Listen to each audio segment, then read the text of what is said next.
विद्यार्थी मित्र हो, आज आपण आपल्या 12वीच्या पाठ्यपुस्तकातील डॉक्टर प्रतिमा इंगोले यांची गढी ही कथा आपण अभ्यासणार आहोत।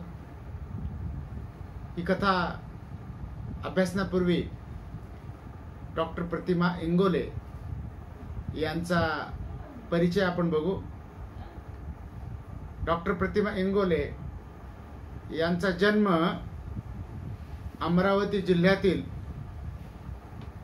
दर्यापूर या गावी झाला 1953 ला। त्याचबरोबर त्या सुप्रसिद्ध ग्रामीण कथाकार म्हणून प्रसिद्ध आहेत, कथाकथनकार म्हणून सुद्धा त्या प्रसिद्ध आहेत। त्याचबरोबर त्यांनी अनेक कविताही लिहिलेल्या आहेत। कवयित्री, ललित, विनोदी आणि बालसाहित्य असं विविध स्वरूपाचं विपुल लेखन डॉक्टर प्रतिमा इंगोले यांनी केलेलं आहे। आईच्या वडिलांकडून बालपणीच वाचनाचे संस्कार त्यांच्यावर झालेले आहेत। खेड्यातील वास्तव्यामुळे ग्रामीण वातावरणाचा व स्त्री जीवनाचा सखोल परिचय त्यांना प्राप्त झालेला होता। खेड्यातील दारिद्र्य, स्त्रीचे सर्व प्रकारे होणारे शोषण, तसेच खेड्यातील माणुसकी यांचे लेखनातून त्यांनी विविध प्रकारे चित्रण केलेलं आपल्याला पाहायला मिळतं। त्यांच्या काही साहित्य कृतींचा उल्लेख या ठिकाणी केलेला आहे। हजारी बेलपान, अक्षिदीचे दाणे, सुगरणचा खोपा, जावयाचं पोर इत्यादी त्यांचे कथासंग्रह आहेत। या कथासंग्रहामुळं ग्रामीण भागातील ग्रामीण कथा लेखिका म्हणून त्या ख्यातनाम झाल्या। भुलाई हा त्यांचा कविता संग्रह प्रसिद्ध आहे। बुढाई ही त्यांची कादंबरी प्रसिद्ध आहे। काही सामाजिक लेख आणि बालवाङ्मय पुस्तक रूपानं त्यांचे प्रकाशित झालेले असं विपुल साहित्य डॉक्टर प्रतिमा इंगोले यांनी लिहिलेलं आहे। त्यांच्या साहित्यामधून विदर्भाची एक अस्सल बोली भाषा आपल्याला पाहायला मिळते। विदर्भाच्या भाषेचं वैशिष्ट्य त्यांची कथा, त्यांचं साहित्य वाचताना आपल्याला जाणवतं। हे त्यांच्या लेखनाचं खास वैशिष्ट्य आहे। अक्षिदीचे दाणे या कथासंग्रहास महाराष्ट्र राज्य साहित्य पुरस्कार मिळालेला आहे। त्याशिवाय अशा अनेक पुरस्कार डॉक्टर प्रतिमा इंगोले यांना प्राप्त झालेले आहेत। विदर्भ म्हणजे नागपूर, चंद्रपूर, भंडारा, गडचिरोली, गोंदिया, वर्धा, अमरावती, अकोला, बुलढाणा, वाशिम आणि यवतमाळ जिल्ह्याचा हा जो परिसर आहे, हा परिसर विदर्भ म्हणून ओळखला जातो। विदर्भाची एक बोलीभाषा आहे। ही कथा लेखिकेनं बोलीभाषेमध्ये चित्रित केलेली आहे। गढी हे एक व्यवस्थेचं प्रतीक होतं आणि हे व्यवस्थेचं प्रतीक हे कसं हळूहळू लोप पावत चाललं हेही लेखिकेने या ठिकाणी सांगितलेलं आहे। साधारणपणे गावातील प्रमुख हे गडीवर राहायचे, उंचावर राहायचे। वाडे त्या गडीवर बांधले जायचे। पांढऱ्या मातीचा बुरुज किंवा छोटासा डोंगर आणि त्यावर उंच वाडा। त्या वाड्यातले त्या गावचे राजे, त्या गावचे प्रमुख ते राहायचे। आणि शिवाजी महाराजांच्या काळापासून ही गढीची परंपरा चालत येताना आपल्याला दिसून येते। नंतर हळूहळू हे वाडे लोप पावू लागले। त्याचंही चित्रण या ठिकाणी लेखिकेने केलेलं आहे। अमरावती आणि अकोला जिल्ह्याचं वर्णन लेखिका या ठिकाणी करते। स्वातंत्र्यानंतरच्या विकासाच्या वाटेवरील गावगाड्यासमोरचे प्रश्न, ते सोडविण्यातील अडचणी आणि ग्राम सुधारणेसाठी निष्ठापूर्वक झटणारे बापू गुरुजी यांचं चित्रण या कथेमध्ये लेखिकेनं केलेलं आहे. समाजसेवक म्हणून त्यांना नावलौकिक मिळाला. गडी या वैदर्भीय बोली भाषेमध्ये लेखिका या ठिकाणी कथा लिहिते. हे विदर्भाच्या बोली भाषेचं वैशिष्ट्य आपल्याला ही कथा वाचताना आपल्याला अनुभवता येईल. बापू गुरुजी हे या कथेचे नायक आहेत आणि या पात्राबरोबरच गढी, वान नदी आणि वडाचं झाड हे प्रतीक लेखिका या ठिकाणी वापरते. गावातील बरी वाईट स्थित्यंतर झालेले बदल हे लेखिका या ठिकाणी सांगते, या माध्यमातून सांगते की हळूहळू ही राज्यव्यवस्था लोप पावत चालली आणि हळूहळू देश स्वतंत्र झाला आणि गावामध्ये विकासाची वारं वाहू लागलं. शाळा येऊ लागली, त्याचबरोबर दवाखाने येऊ लागले, रस्ते येऊ लागले, पाण्याची सोय, विजेची सोय अशा सोयी स्वातंत्र्यानंतर होऊ लागल्या.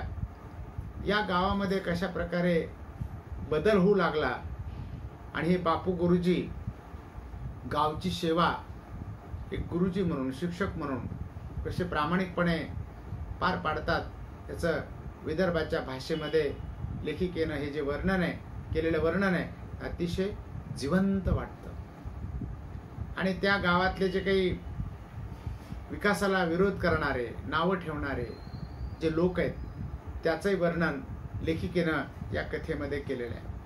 या कथेमध्ये संवाद आहेत. कथेचा आशय अतिशय व्यवस्थितपणे, चपकलपणे लेखिकेने चित्रित करण्याचा प्रयत्न केलेला आहे. सातपुड्याच्या दुपट्यावर ते लहानसं गाव वसेल होतं. गाव भोवताल सातपुड्याची झालर होती. गाव सेजून वान नदी झुममुई वाहत होती. वायता वायता या गावात कायचीच वान नाही असं ते सांगत होती. गावची जमीन काळीशार, लोण्यावाणी मऊ, तिच्यातून दरसाल दाण्याचा पुरे आणि वान नदी ऊर भरभरू गावाचं कौतुक पाय. या नदीच्या कराळी एक वडाचं झाड फुटू पायत होतं. डोक्या एवढं झालं होतं. त्याचा कवा कवा हिरवटपणा गाववाल्या इले भुलू पायत होता. पण उन्हाळे पावसाळे झेलता झेलता तो गारच झाला होता. वाळा पडल्यानं पांढी पांढी कढी उघडी पडली होती. या भाषेमध्ये विशिष्ट असे शब्द वापरले जातात. याचं वर्णन लेखिका या ठिकाणी करते. हे जे जिल्हे अमरावती, अकोला हा सातपुड्याच्या पर्वत रांगेमध्ये हा भाग येतो आणि त्या दुपट्यावर म्हणजे त्या पर्वत रांगेच्या दोन्ही बाजूवर हे लहानसं गाव वसलेलं आहे. गाव भोवताल सातपुड्याची झालर होती, म्हणजे आजूबाजूला सातपुडा पर्वतानं जणू काही झालर बांधली असं वर्णन कवी लेखिका या ठिकाणी करते. गावाच्या जवळून, सेजून म्हणजे जवळून वान नदी झुंजू मुंजू वाहायची.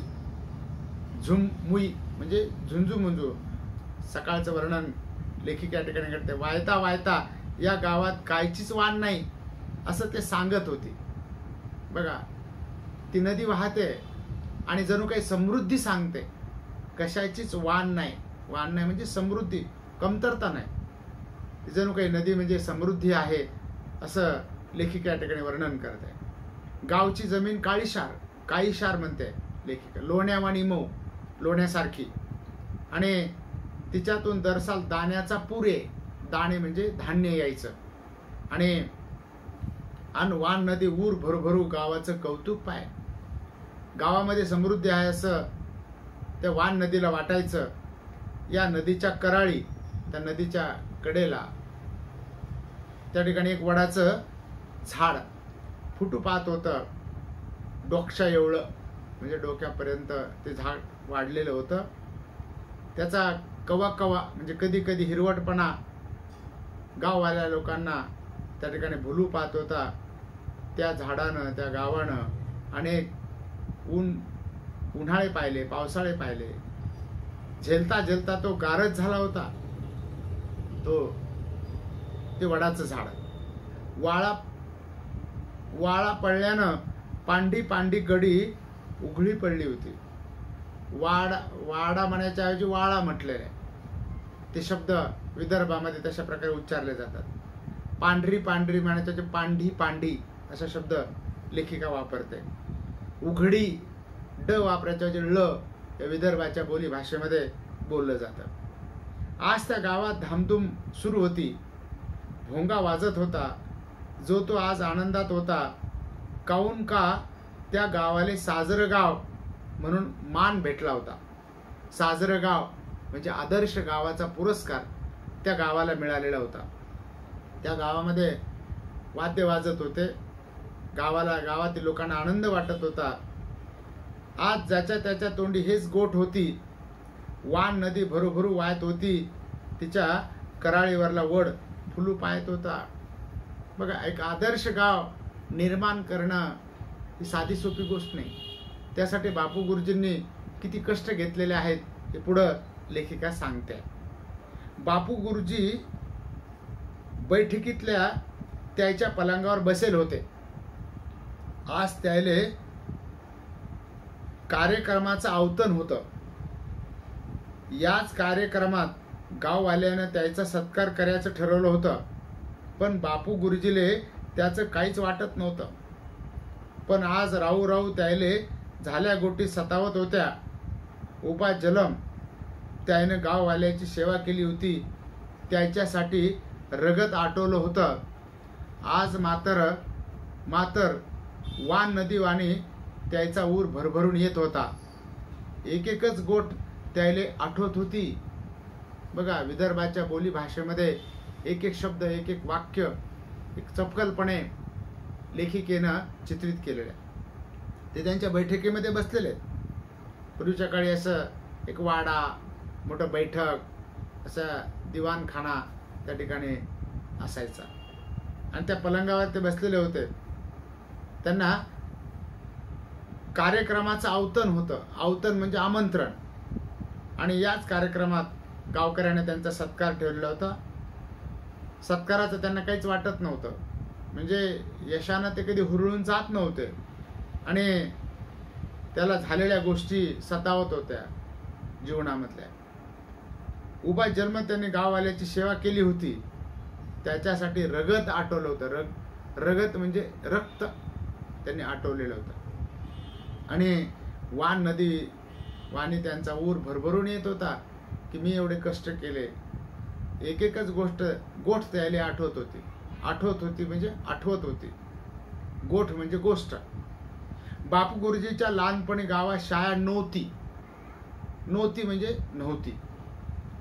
त्यानं गाववाल्याले तालुक्याला शिकायला जा लागे. बापू गुरुजी तसे गरीबच. घरी तेल हाय तर मीठ नाही आणि मीठ हाय तर चटणी नाही. हेच गत हाय. पाटलाचा गळीवळला वाळा पडल्यानं ते बापू गुरुजीच्या शेजीच गळी खाली राहिले आले होते. पाटलाले पोटी संतान नव्हतं. त्याने ते बापू गुरुजीचा लाळ कळत.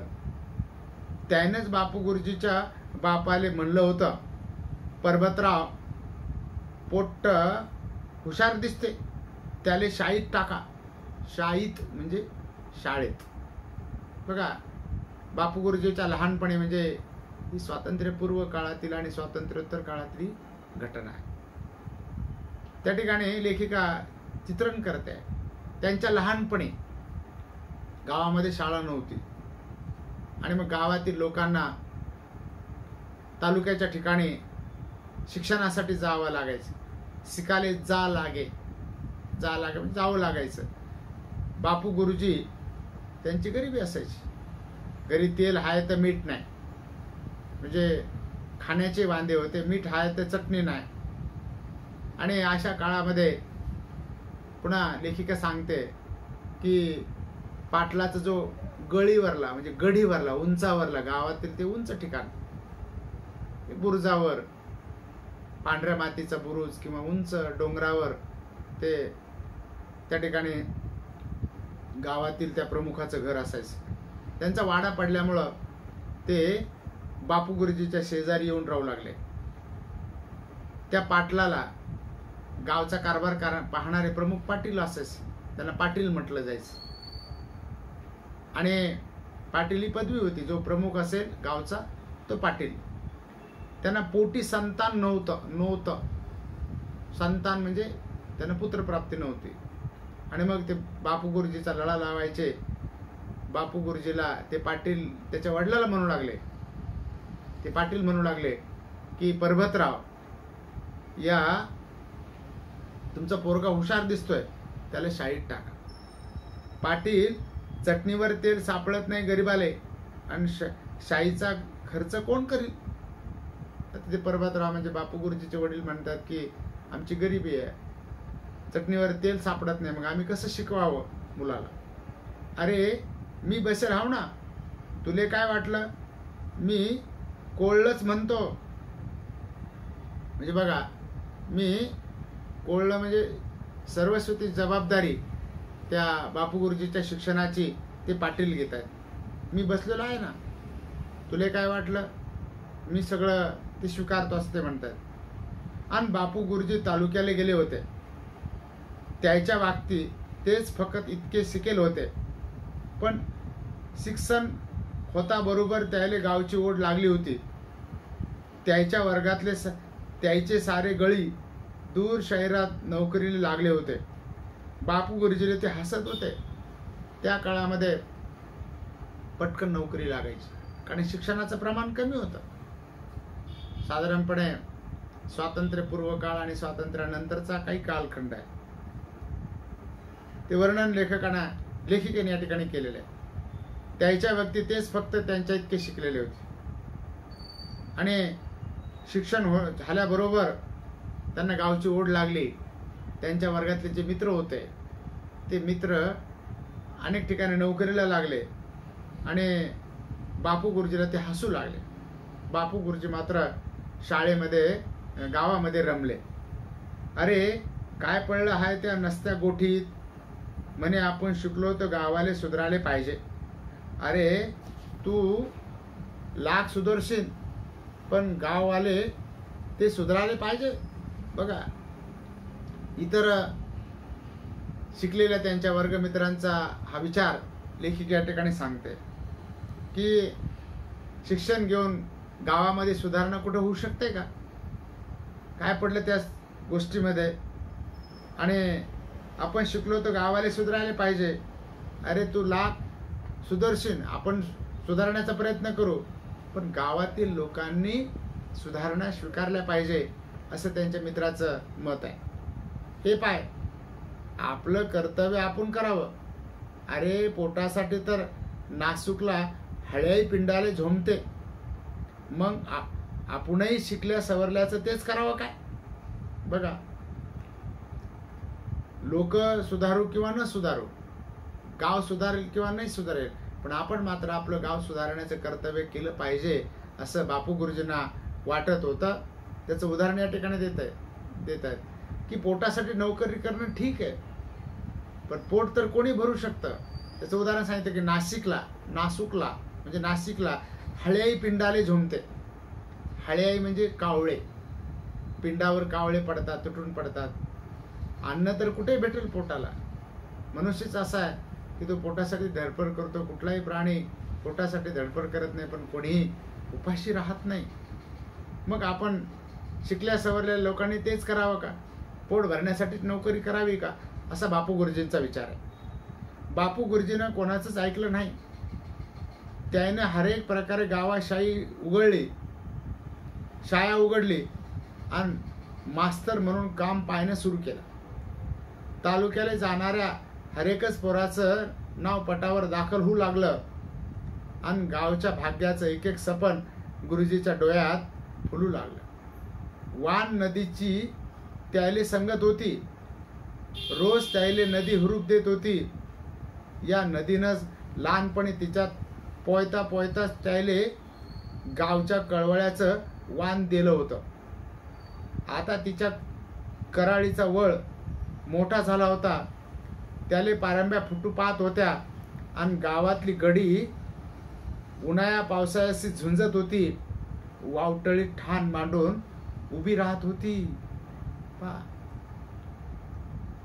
बोली भाषेमध्ये लेखिका वर्णन करते की बापू गुरुजीने नोकरी नाही स्वीकारली. त्यांनी गावाची सुधारणा करण्याचं काम हाती घेतलं.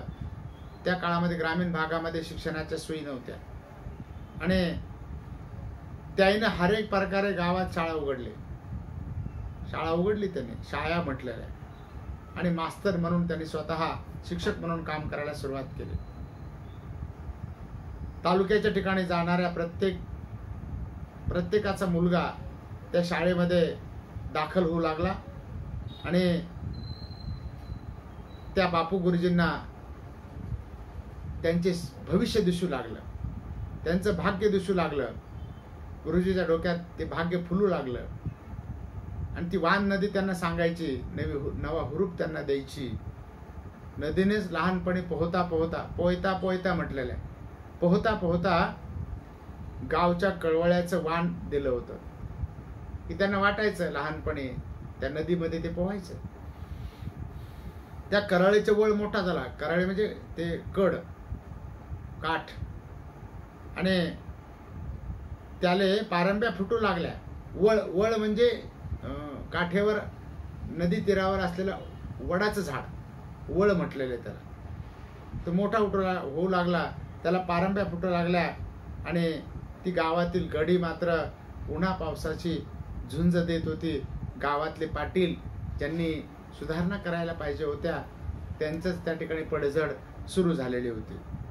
आता देश स्वतंत्र झाला होता, जिकडे तिकडे आनंद होता. आता आपल्याला आपला झकास विकास करावा लागते असे जो तो सांगत होता. बापू गुरुजी देशाविषयीच्या प्रेमानं भारून गेले होते. म्हणजे 1947च्या आसपासची ही कथा आहे. नंतर देशाला स्वातंत्र्य मिळालं, लोकांना आनंद झाला आणि आपण आपला आता विकास केला पाहिजे. विकास म्हटलेलं आहे, विकास. आणि जो तो सांगत होता देशाविषयीचं प्रेम प्रत्येकाच्या मनामध्ये होतं. त्याच्या वर्गातले गळी आता मोठे साहेब झाले होते, कोणी पुढारी झाले होते. असा त्याचा एक पुढारी होईल गळी गावात आला होता. तो गुरुजीले इलेक्शनात उभा राहायचा आग्रह करत होता, पण गुरुजी ऐकत नव्हते. ते म्हणत, अरे माणसानं पहिले पाणी पावावं आणि मग पोहावं, पाखरानं पहिले पंख पारखावं आणि मग उडावं. उगा मोठेपणाचे हाव काय कामाची. आणि हे बी तर आपल्या देशाची सेवा आहे.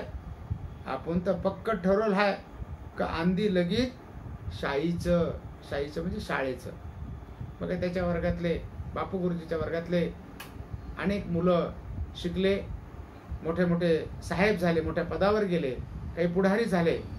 आणि त्यांच्याच वर्गातला एक पुढारी झालेला एक गडी म्हणजे त्यांचा मित्र त्या गुरुजीला म्हणतो की तुम्ही इलेक्शनला म्हणजे निवडणुकीला उभा राहा, आग्रह करत होता.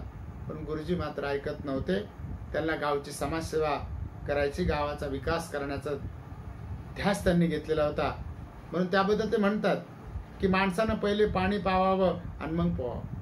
की पाणी किती खोल आहे, पाणी कशा प्रकारचं आहे, पाण्याचा अंदाज घेऊन पोहलं पाहिजे. किंवा पाखरानं पहिले आपल्या पंखामध्ये बळ आहे का ते पाहिलं पाहिजे. पाखरानं पहिले पारखावं आणि मग उडावं. पारखावं म्हणजे आपले पंख बघावेत, आपला अंदाज घ्यावा, आपल्या शक्तीचा अंदाज घ्यावा, आपल्यामध्ये किती क्षमता आहे त्याचा अंदाज घ्यावा आणि मग उडावं. तसं आपली क्षमता पाहून त्या ठिकाणी कार्य करावं असं ते सांगतात. त्यांनी गावचा विकास करायचं. त्यांनी आपण तर पक्क ठरवलं आहे आधी लगीन शाहीचं. गावामध्ये शाळा सुरू झाली पाहिजे. सगळ्या सुधारणेचं मूळ हे शिक्षण आहे. हे बापू गुरुजींनी हेरलेलं होतं. शिक्षणाशिवाय तरुणोपाय नाही. शिक्षणामुळं त्या ठिकाणी प्रगती होऊ शकते असं बापू गुरुजींना वाटतं. आणि खरंच जीव ओतून ते शाळेचा विकास करत होते. रात्री आणि दिवसा काही पहा ते आपले शाळेतच. त्याची लक्ष्मीचं ते त्याची वाट पाहू पाहू थकून जाय. शेल्या शेवटी शाळेतच त्याले शिदोरी धाळून दे आणि आपण जियाले बसे. अशा रात दिसाच्या मेहनतीनं 4थी लोक असणारी शाळा आता 7वी लोक झाली होती. सारे मास्तरही गुरुजी बरोबर राती बेराती शाळेत दिसत होते. वान नदीले कधी मधी येणारा पूर आता पटावरल्या आकड्याईले आला होता. नदीच्या कराळीवरल्या वडाले पारंब्या फुटल्या होत्या. गढी गावामध्ये शान उभी होती. बघा, त्या बापू गुरुजीने शाळेचा विकास करायचं ठरवलं. जीव ओतून शाळेचा विकास करायचं त्यांनी ठरवलं आणि रात्रंदिवस ते शाळेमध्येच थांबायचे. त्याची लक्ष्मी म्हणजे पत्नी त्याची वाट पाहून पाहून थकून जायची. शेवटी वाट पाहताना शेवटी त्या शाळेमध्येच त्यांची शिदोरी आणून द्यायच्या. मी त्यांच्या जेवणाचा डबा आणून द्यायच्या आणि आपण जेवून घ्यायच्या. अशा रात दिसाच्या मेहनतीत 4थी लोक असणारी शाळा आता 7वी लोक झाली होती. 4थी पर्यंत शाळा होती सुरुवातीला, नंतर 7वी पर्यंत झाली. सारे मास्तरे गुरुजी बरोबर रात्री बेरात्री शाळेत दिसत होते. जे रात्रंदिवस त्या शाळेच्या विकासासाठी ते झटत होते. वान नदीले कधी मध्ये येणारा पूर आता पटावरच्या आकड्याईले आला होता. बघा, वान नदीला जसा पूर येत होता तसं शाळेमध्ये ते विद्यार्थी भरपूर प्रमाणात यायचे आणि नदीच्या कराळीवरल्या वडाले पारंब्या फुटल्या होत्या. त्या हळूहळू दिवस वाढत होते, दिवस जात होते आणि त्या नदीच्या कराळीवर म्हणजे काठावर असलेल्या जे पारंब्याचा वडाचे झाड होतं त्याच्या पारंब्या त्याला वाढलेल्या होत्या. गढी गावामध्ये शाननं उभी होती. अशा प्रकारे गावातील ती गढी एक विकासाचं प्रतीक होतं, गावातील एकीचं प्रतीक होतं. हे लेखक या ठिकाणी वर्णन करते. गुरुजीने शाळेत तालीमखाना बी सुरू केला होता. तालीमखाना म्हणजे व्यायामशाळा. त्या जमान्यात त्याच गावात इथलं लहान असून बी तालीमखाना होता. तसंही त्या गावच्या शाळेतल्या पोट्ट्याईची सर इलाक्यातल्या कोणाच्या शाळेत येत नव्हती. भक्कमच ढाली कप शाळेने जिथून आणले होते त्यानं चौकळे त्याची शाळा गाजत होती. बघा, व्यायामशाळा त्यांनी सुरू केली होती, तालीमखाना. त्यावेळेस त्या जमान्यात म्हणजे त्यावेळेस त्या गावामध्ये इथलं लहान गाव होतं, ते म्हणजे एवढं छोटं गाव होतं तरी तिथं त्यांनी व्यायामशाळा काढली आणि तिथे जे पोरं होते ते विद्यार्थी होते त्याची सर इलाका म्हणजे त्या परिसरातील कोणालाच येत नव्हती, कोणत्या शाळेला येत नव्हती. त्या शाळेनं अनेक बक्षिसं जिंकलेली होती. भक्कमच ढाली आणि कप शाळेत जिथून आणले होते. अनेक बक्षिसं त्यांनी जिंकलेली होती आणि त्यामुळं त्या गावच्या शाळेचा दबदबा वाढलेला होता. गावातल्या उचापती माणसाईले हे पावत नव्हतं. बघा, गावामध्ये असे काही लोक असतात बघा, नावं ठेवणारे, उचापती करणारे. त्याला लेखिका नावं ठेवणारे म्हणते, उचापती करणारे.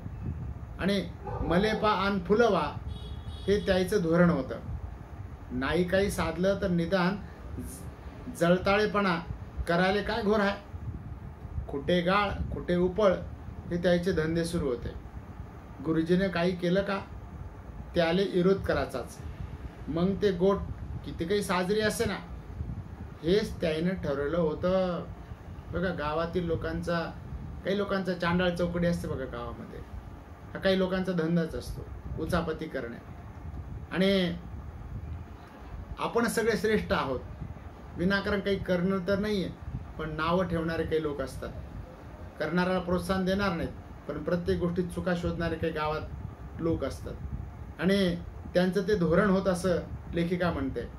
काही नाही जर झालं तर जळताळेपणा म्हणजे जळण्याची वृत्ती, उगीच नावं ठेवण्याची वृत्ती त्यांची असते. खुटे गाळ खुटे उपळ म्हणजे खुटा म्हणजे काही नाही करायचे, उगीच उचापात्या करायचे. खुटा म्हणजे लाकूड असं जमिनीमध्ये रोवलं जातं किंवा त्याला खुटी म्हटलं जातं किंवा खुटाई म्हटलं जातं किंवा जात्याचा जो खुंटा आहे त्याला एक खुटा म्हटलं जातं. ते उगीच उचापात्या करत राहायचं, काम नाही काही पण नावं ठेवणं. अशा प्रकारचं वाक्प्रचार लेखिका या ठिकाणी वापरते. गुरुजीनं काही केलं का त्याला विरोध करायचाच. विरोध म्हटलेलं विरोध, चांगल्या गोष्टीसाठी विरोध करायचा. मग ते गोष्ट किती की साजरी असे ना, साजरी म्हणजे चांगली असेल, किती चांगल्या गोष्टीला विरोध करायचा. पण हळ्याच्या सर्पानं माणसं मरत नसतात. गुरुजीलाही चांगल्या गोष्टीचा मान भेटला आणि गुरुजीच्या कष्टाचं सरकारनं चीज केलं. त्या वागती सत्कारात भेटेल पैशाचं त्याने गावात वाचनालय सुरू केलं. भोवतालच्या खेड्यापाड्यातल्यासाठी गावातच लहानसं बोर्डिंग चालू केलं आणि सरकारच्या पैशाचं चीज केलं. एक खळकुई त्यानं स्वतःसाठी खर्चला नाही. उलट बोर्डिंगाच्या दर सालच्या खर्चाचं वजं त्याच्या अंगावर पडलं. पण गाईचे शिंग गाईले भारी नसतातच. बघा, काही वाक्प्रचारांचा वापर लेखिका या ठिकाणी करते. पण हळ्याच्या सर्पानं माणसं मरत नसतात. म्हणजे कावळा श्राप देतो. बघा, कावळा मेलेले जनावर खातो किंवा मेलेले प्राणी खातो. तर कावळ्याने श्राप दिला तर काही जनावर मरत नसतात, प्राणी मरत नसतात. म्हणून हळ्याच्या सर्पानं माणसं मरत नसतात. की त्याला वाटतं की माणसं मरावे तर आम्हाला खायला भेटावं, असे ओरडणारे खूप असतात. कावकाव करणारे गावामध्ये लोक असतात. गुरुजीले चांगल्या कामाची पावती त्यांना मिळाली होती. सरकारनं त्यांचा सत्कार केला होता आणि त्यावेळेला त्यांना पैशाचं पाकिट सरकारनं दिलेलं होतं, बक्षीस दिलेलं होतं. त्या मिळालेल्या पैशातून बापू गुरुजींनी गावामध्ये वाचनालय सुरू केलं विद्यार्थ्यांसाठी आणि बोर्डिंग सुरू केली, खानावळ सुरू केली. गोरगरीब विद्यार्थ्यांनी तिथं राहावं, जेवण करावं, त्यासाठी त्यांनी खानावळ सुरू केली. स्वतःसाठी त्यांनी एक खळकू म्हणजे खडका, एक साधा पैसा सुद्धा त्यांनी घेतला नाही, वापरला नाही, स्वतःसाठी खर्चला नाही आणि बोर्डिंगाच्या दरसाल खर्चाचं वजन त्याच्या अंगावर पडलं. सुरुवातीला बोर्डिंग सुरू केली त्या पैशातून आणि दरवर्षी विद्यार्थ्यासाठी लागणारा खर्च बापू गुरुजी स्वतः करत असत. पण गाईचे शिंग गाईले भारी नसतातच. बघा, त्यांनी ते स्वतःहून स्वीकारलेले कार्य आनंदाने ते करत असत. हे विद्यार्थी माझे आहेत, माझ्या कुटुंबातले आहेत, अशा प्रकारे बापू गुरुजी वागत असत. बोर्डिंगाच्या आठवणीबरोबरच गुरुजीले आठवला संपत्त्या. साऱ्या लेकराईवर मायेची वाकय घालता घालता ते लेकरू जसं त्याचं झालं होतं, असाच हा संपत्त्या बिना बापाचं लेकरू. पण आता त्याले बाप भेटला होता. त्या दिवशी तो राहू राहू गुरुजीले म्हणत होता, गुरुजी आज तुम्ही जाऊ नका ना अकोल्याले. मग गेले की 2-4 रोज येत नाही. अरे आज शिक्षण समितीची बैठक आहे, मला गेलंच पाहिजे. बघा,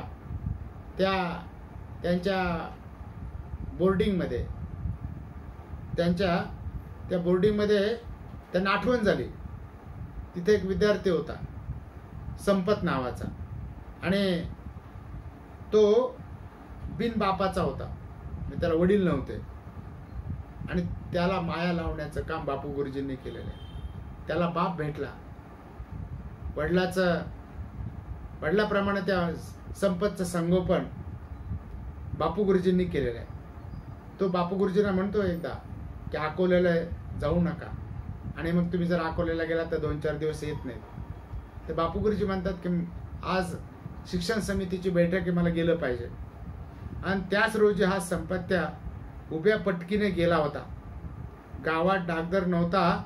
मग दवापाणी कुठुल्ल बघा, तो संपत त्या ठिकाणी त्या दिवशी गेला. पटकी आला. पटकी म्हणजे महारोग, रोगी, जसं महामारी, अचानक येणारे 7 रोग. आणि त्या काळामध्ये ग्रामीण भागामध्ये डॉक्टर नसायचे, गावातही दवाखाना नव्हता. आणि त्या बापू गुरुजींना अकोल्याला जावं लागलं. त्या दिवशी संपत त्या ठिकाणी पटकीने गेला.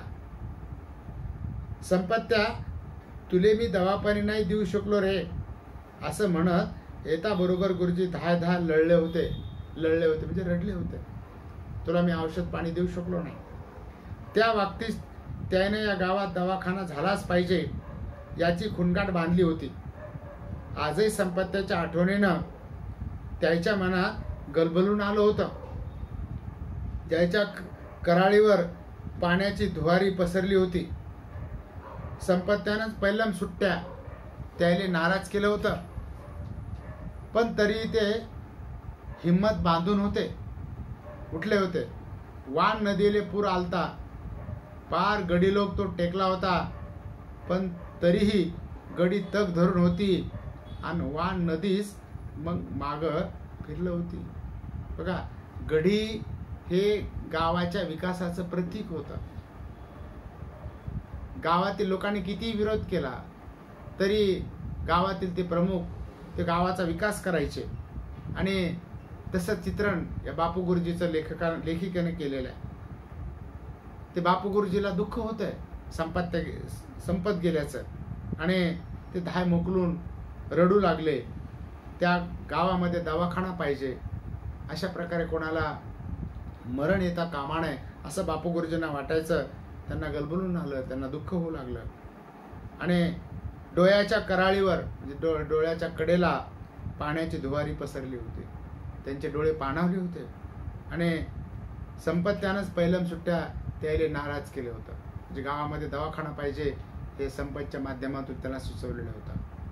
ते हिम्मत बांधून उठले होते. बघा, त्यांनी ते खचले नाही.